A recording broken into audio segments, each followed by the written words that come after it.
Idemo dalje.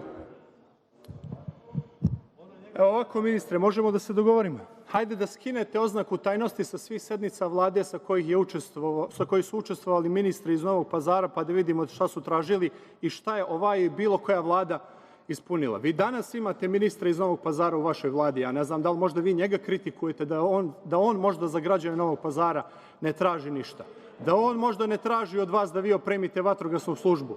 Ali da vas podsjetim, ne bi trebalo niko posebno od vas da traži da vi opremite vatrogasnu službu. Dovoljno vam je da prije godinu dana imate jedan strašan slučaj, da vam 3 žene izgore žive na terasi zato što nemate opremljene vatrogasce.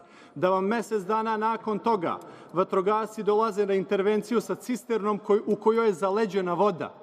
Da ispod te cisterne lože vatru da bi odledili cisternu da gase požar.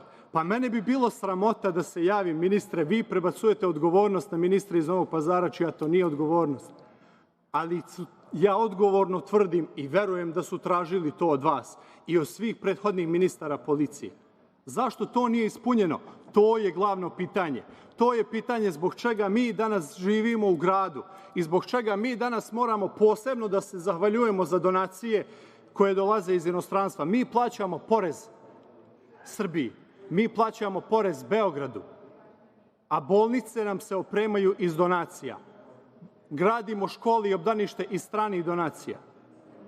Mene bi to bilo sramota da kažem da sam na vašem mestu.